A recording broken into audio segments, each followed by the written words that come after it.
Good morning, everyone. Good morning, beautiful people. Welcome to Mr. O. Today's broadcast is a bit late, but hey, we still have to do it. Yeah, today I did not go to school, so I have the opportunity to do one or two things.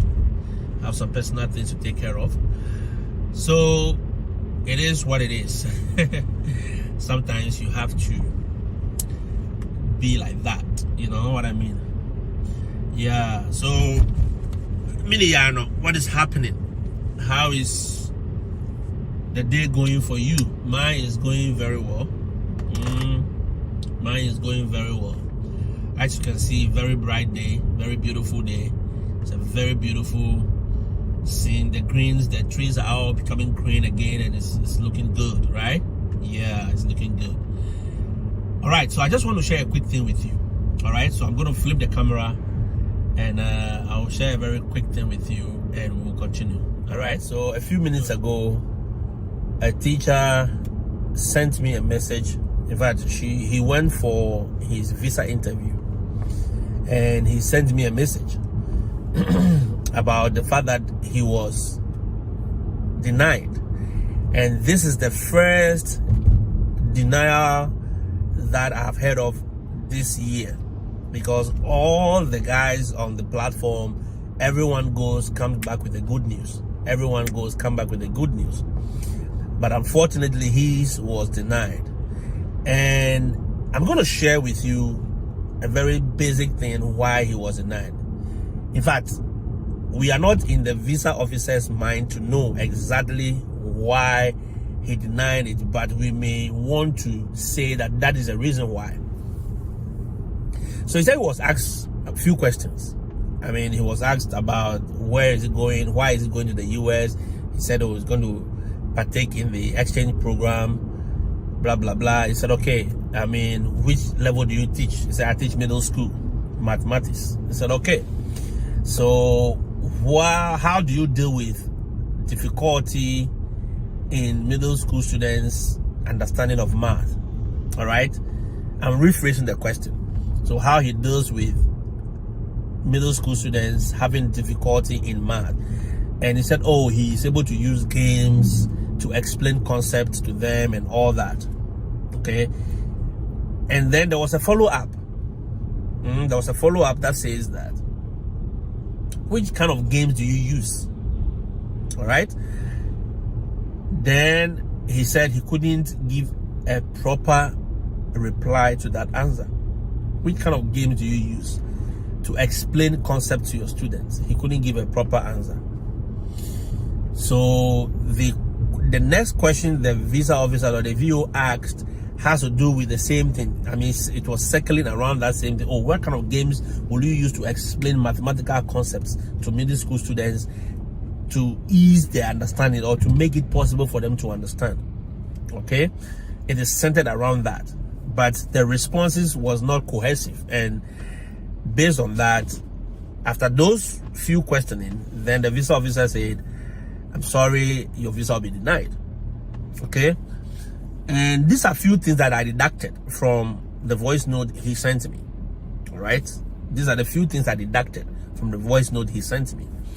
Number one, I said it before that with my experience and with the experience of others who went to the visa office, always bring the visa officer to your turf. Yes, bring the visa officer to your turf. That way you can play the game in your own corner. Do you understand? Bring the person to your turf. Because he or she may not necessarily have a math background, but because you say you are a math teacher, he could pull up some questions. Because as they're asking the questions, you know, they are typing. They have so many screens in front of them. So he could go online and type anything. Or before you even came there, once they pull your record and they pull your everything, they have already prepared everything for you. So he could just go online and pick a question and ask you.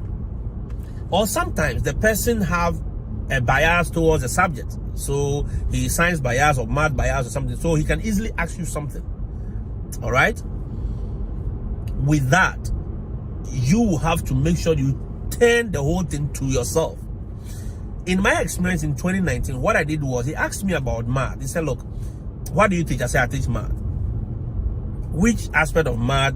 I mean, what is your favorite topic in math? Then I said, okay, this woman, you are going well. And I said, okay, it's calculus. And so what about calculus? I said, calculus is like the mother of all mathematics. It is the brain behind every math. It's like the engine room of math. You know, I try to bring the thing to my corner and I make it interesting because that is the area I love. You understand? So I brought it to my corner and I answered it. And he said, okay. Then I said, and he said, which aspect of calculus? And I said, limits. Limits give the power to calculus. If you understand the concept of limits, this and then I started giving examples, and he was like, oh, wow. Less than few minutes, okay, approved. All right, go ahead and enjoy America. We are done. You see?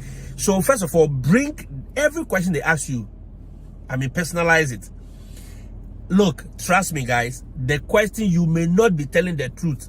Some of the things that you need to do professionally, maybe you are not even doing it, but that is what we are supposed to do. So that is what you tell the person. You understand? That is what you tell the person. Yes, I'm telling you.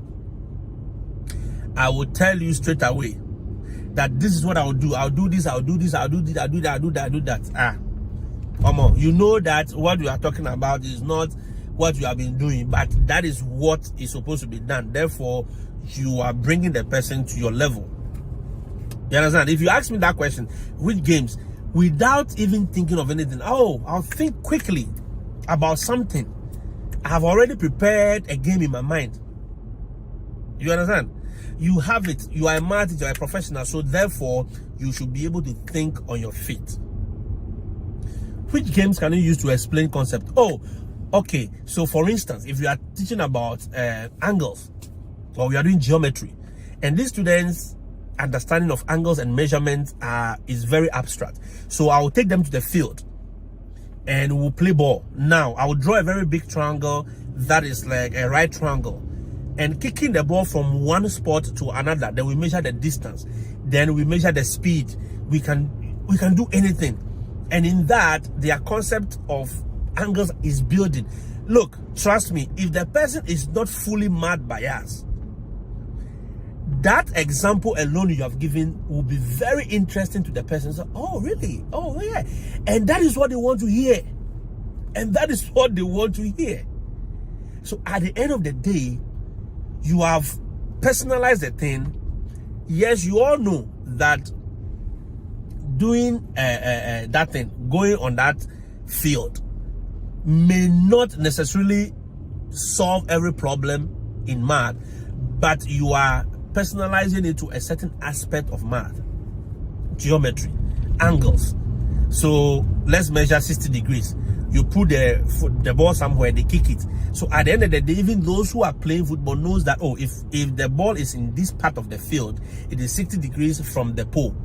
Or if I'm kicking it from this point, it is 10 meters away from the pole. We use the measurement of the park. We use the measurement on the ground to be able to determine, so that they build their concept of measurement and angle. There are so many ways you can do it. I use the concept, I use Ludu, I use Owari. Bring the person to your turf. They don't know some of these local things. They are not so vested in it. So you use, those are the games you use. This game, it is played this way. So for every addition I make, I have to collect. And you use it. Simultaneous equation, you can create, you can create a very nice example. You can create a nice example in simultaneous equation. You can create a nice example for any topic. You understand? So as I always say on the platform, always make sure you have an example that plays to your advantage. When you are asked, unless the person was very specific, that how will you deal with, how will you teach this particular topic to a student? But if it's a broader concept, come on, I'll bring you to my turf and I'll play the ball there. That is the first thing you should do. Number two, as you realize that the VO or the visa officer is still asking questions relating to that, that is where you should realize that it is very important to her or him. So what do? You can change the narrative to benefit you. All right, change the narrative. Okay, and whatever you can do, think about something. Don't go to the interview session blank. Don't go to the interview session blank. Go to the interview session with a plan. I always say that. And that plan should benefit you. Oh, God. I came to the bank, I forgot my ID. You know, go to the visa session with a plan. And a plan that should do what? That should benefit you. A plan that should benefit you. That is all you should do. That is all you should come out with. Don't go there feeling blank. Look, we all go to interview sessions not prepared as if we are supposed to know everything. No. You are not supposed to know everything. I once in my life participated with a friend in this It Takes Two. Those of you in Ghana, you know that program. I think it was even in Nigeria some time ago, where It Takes Two, right? It was sponsored by MTN. And the two of you, friends, they'll ask you questions, charade. You have to act out, they'll pick and act. You have to do questions. And you know, what we planned was, I told my friend Maxwell, I said, look, Max, when it's about color, my favorite color, mine is black. Your favorite color, white. Then we are done. Anything about color, let's agree that this is what we are going to do.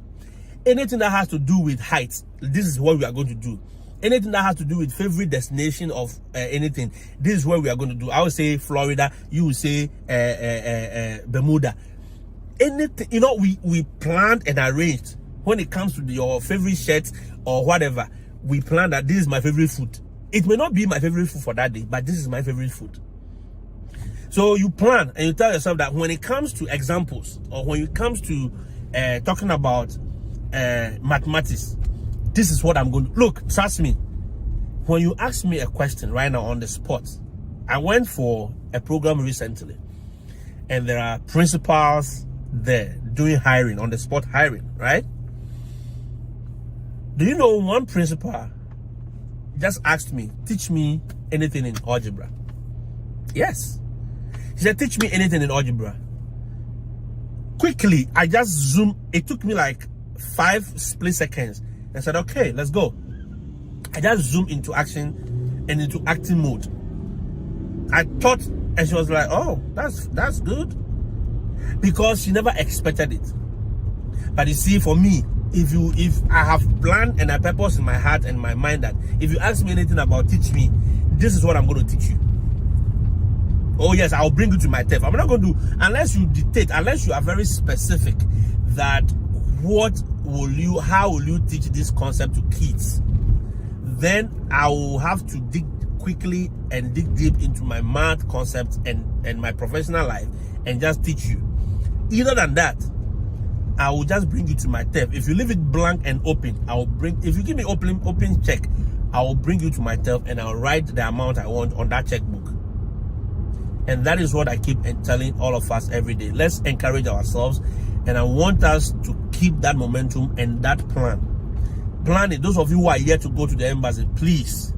If you are a science teacher, you are an English teacher, make sure you have your own examples. Make sure you have your own concepts. Make sure you have everything that you want. Play the whole thing to your advantage. Don't wait for them to put you on the spot.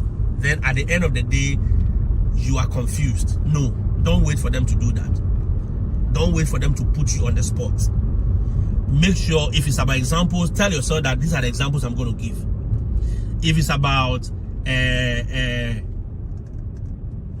a science teacher, if it's about this and this and this is what I'm going to teach. Go.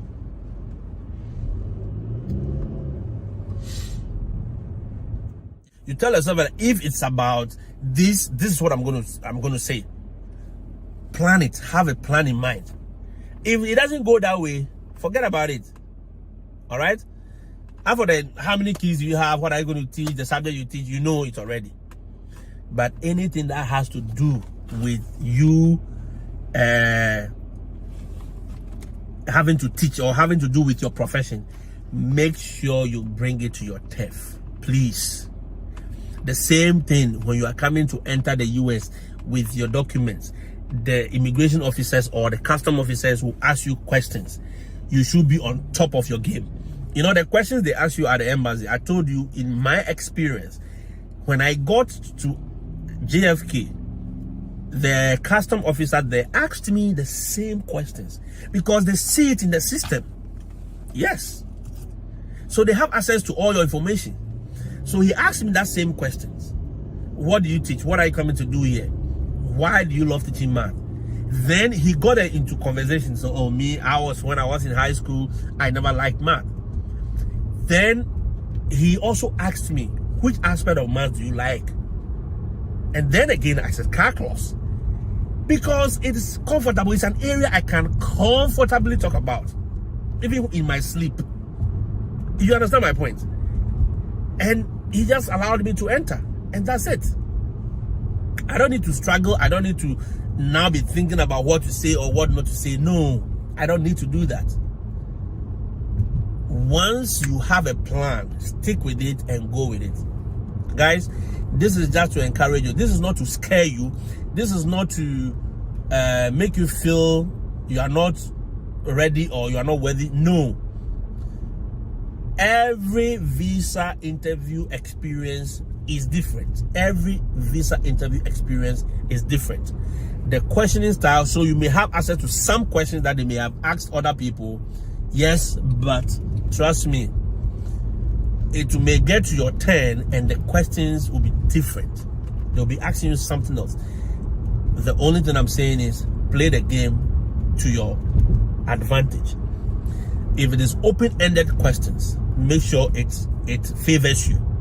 Unless it is specific questions that you have to answer to. That's it. Don't give room for them to create doubt. Don't create doubt in their minds. Don't give them room to feel, oh, you are not on top of your game. No, bring your A game to the thing. Interview sessions are not the reality, but I did a video before and I said the things you do to get a job is different from what you do to maintain a job. Yes. What is on most of us our CV, if they want to question us about it, you realize that in reality, you cannot speak to most of the things on your CV. Yes. I did this. I adapt to pressure. I do this. And now they tell you, tell me what you do if a student is very angry and cursing at you and throwing tantrums and will not listen to anybody. What will you do if a student threatens you in your class? Will you say you will beat him? No. It is, you see, how you will say, the response you will give is different from when you have a student right in front of you and the student is so mad and cursing at you. I've had the two experiences. What I said and the reality when it came, I was so calm. I was so humbled. I'm like, wow, this is it. You said you de-escalate the situation. That's the first thing you do. And you seek to understand why the student is behaving that way. And you seek to know why he or she, whatever. So now it is right in front of you. When it happened to me, quickly I had to zoom back to the things I said. I say, yes, I said this. So now, what will I do? I'll de-escalate the situation. How will I de-escalate that situation? Because that student is constantly insulting you. He's right in front of you, cursing you, using all the bad words. Think about it. Calling you nigger, calling you whatever. All the bad words. All the B word and F word and everything. And you are standing right in front of the kid. What will you do? Brother will say that now that you know, what will you do? What will you do? De-escalate. Make sure you don't react. You are very proactive. Call for help immediately if you think it is beyond you. If not, hey, make sure you calm the student that, hey, can we talk? Kaden, can we talk outside? Charles, can you see me? Just come. Are you okay? Just come. Don't worry. No matter the insult, just remain calm. Then you can take it one at a time. Or else, if you also react, if you also respond back, it becomes something else. You understand? It turns into something else. So it is that way. It is that way, guys. I don't intend for this to be long. Make sure you create your own tips. Yes, as much as possible, I will give you the tips. My experiences, experience of other teachers, and other things. Look, on the new page that we have, people put their questions that they were asked when they go for the visa interview. So these are some of the examples. Somebody, I said, good morning, can I have your passport and your DS 2019? The person gave it. Then they asked, you want to become a teacher? He said, no, I am a teacher. You see what the answer was? The visa officer said, you want to be a teacher? You want to become a teacher? Then the respondent, the person answering, he said, no, I am a teacher. He said, I can see you are going to teach a high school. What are you going to teach? Then the person replied, biology. He said, how long have you been teaching? He said, 11 years. Do you teach in a public or private school? He said, public school. Can you show me any official documents from your school? Then the person presented it. Then he said he presented my attestation of effective services, resumption of duty, and academic year, blah, blah, blah. That was what the person presented. Then the visa officer said, is this your first time or you are a returning teacher? It means the visa officer is aware that this program, you can go and come and go and come. And it's allowed, legal. All right. Then they said, this is my first time. They said, what is your qualifications? Then he said, I have masters in biology. Then, are you married and do have kids? And do you have kids? I say, yes, I am married and I have 3 kids. Very simple, straight to the point questions. I said, okay, wait a minute, let me verify your certificate.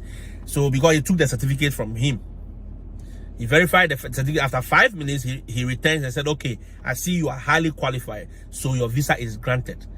But I am not going to guarantee your wife and kids.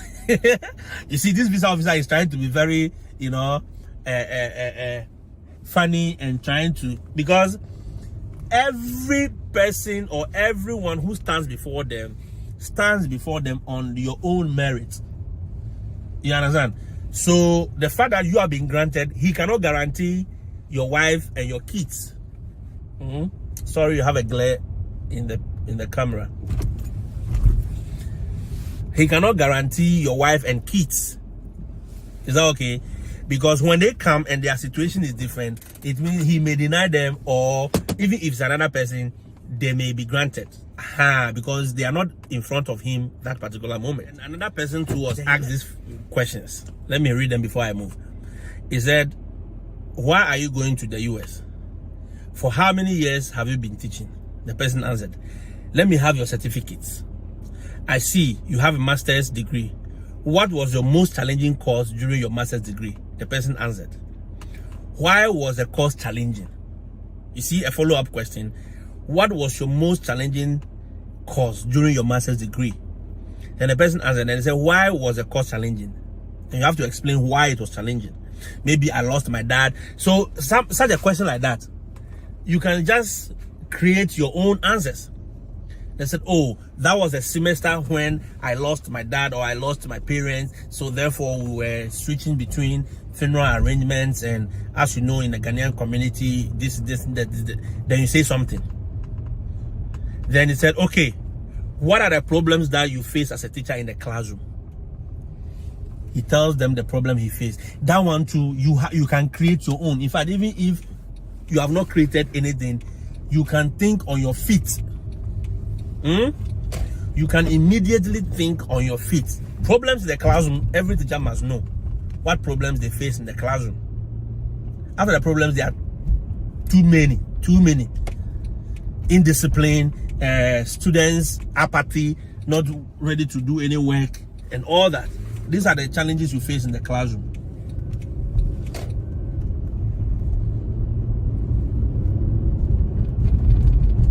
Okay, so those are the experiences, and these questions are not different from what they ask, but you always have to make sure you bring them. I wanted to share another one, somebody else's experience. They shared it rightly with me. Let me see. They are on the these are people who have already gotten their visa. Some have not gotten it yet, and they are on the Telegram page. This page is not for open to the public, so don't ask me to add you. Yeah, I've talked about it before. There was another experience I wanted to share with you. So at the end of the day, everyone will have a personalized experience with any visa officer. You understand? Everyone will have a personalized experience with any visa officer. But how you play the game, or whether you be granted or denied, it depends on how you answered some of these questions. Okay? So guys, good. This was somebody's visa experience. Okay, no, this one. Good. He said, what are you going to teach? Then the person answered, math. What is the importance of teaching? You know, the person was going to teach French. He said, what is the importance of teaching French? Then the person answered, because you are coming to teach French in the US, where the two main languages are Hispanic or Spanish and English. So you coming to teach French in the US, you have to answer to it properly. So the person answered, which tertiary institution did you attend? And the person answered, they said, can I see your certificate? So it seems that let me see your certificate is becoming more common throughout the whole process now. Do you get a picture? That is the picture you should get. So they are checking certificates more. And the certificate, they don't just check it, though. They take it to their back. They want to authenticate it. They have Ghanaians who work in the embassy. They can check and tell you whether this is fake or not. In fact, they have other examples that they can compare with. Trust me. So they can easily tell if it's fake. Maybe they have a watermark they are looking for. So they're going to put it in the machine. If the watermark, they don't see it, they don't see that, they will not authenticate you. So those of you who have been designing your own certificate, you have been designing your own thing, continue doing it. Then he said, have you traveled outside Ghana before? Then the person answered, no. I've rather, you see, then the person went on to talk about France.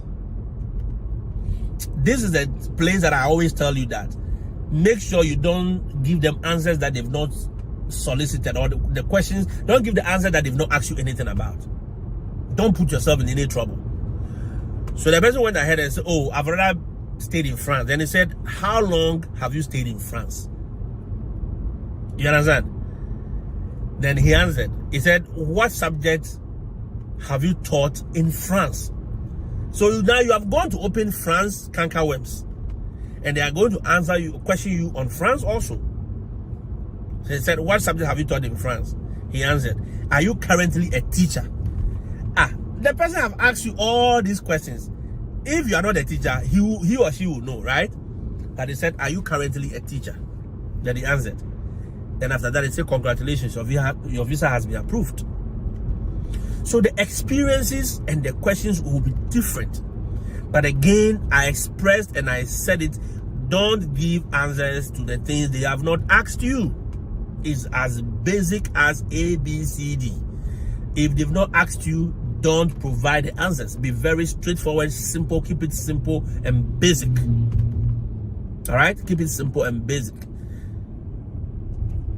And again, remember, guys, remember, bring the questions to your own turf. Play the game in your own corner.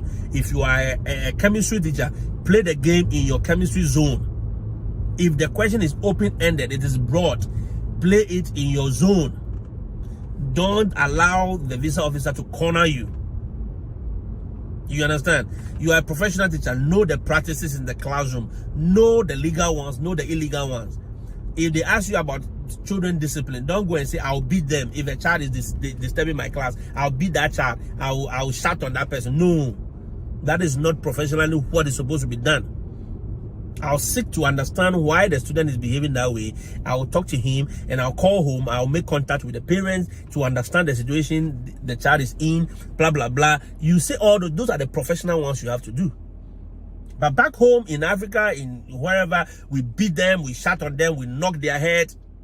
If you go and say those things there, they will not give you the visa, because in America, you cannot do that. You understand? You cannot do that. You cannot beat anybody's child. You cannot slap anybody's son or daughter. No, you cannot. You cannot even yell at them. The students themselves will question you. Mr. Oh, why are you yelling? Why are you yelling? Are you okay? You feel cranky this morning. You are cranky. It means something is wrong with you. You are cranky this morning. They know. You think they don't know? They know. See, these children, they can read you like a book. They can read your moods. They can read your mind so many ways. They can read you in a quick way. Then they know that today the guy is off. So let's play. Then they'll be ticking you off, because they know if they tick you off, you react. And the moment you react, they go and report you. Or somebody is having their camera ready. Somebody is having their camera ready to snap you. Before you say Jack, they have taken you video. They have put it on TikTok. They have put it on Snapchat. They are sending it to their parents. So at the end of the day, make sure you keep it professional. You keep your answers concise and straight to the point. Make sure you say it the way you would have done it in classroom. When a question is open-ended, bring the person to your turf and play the game there. If it is not, please think on your feet. Think on your feet. And I'm going to repeat it. Think on your feet. All right? I'll end it here. And if you have any questions, you have any misconceptions, reach out in the email, in the WhatsApp, and let's have a discussion. All right? At the appropriate time, we will talk about these things in deep. And please make sure you share this video, support the page, make sure we grow. We want to grow to a greater number. Still, a lot of people have not heard some of the things we are talking about. They have not heard these things that we talk about every day. So guys, make sure you are sharing the information. Make sure you are sending it out. Make sure we are reaching as many people as we can. You know, it is not about you alone. It is not only about those of you coming here. Thank you. It is about all of us being as professional as we can. You understand? It is all of us being as professional as we can. That is the only way we can succeed together. That's the only way we can grow together. If you don't have any intention to travel, if you don't have any intention to come to America to teach or to go to the UK to teach, it is not wrong. You can still follow this page and we can all learn together, because we are learning every day. The Teachers Forum is showing us a lot every day. All the platforms that talk about our profession, we are all here. We talk about it every day. Just make sure we are all here to learn and to study. All right? I wish you all the best. I'll see you when I see you. Bye-bye.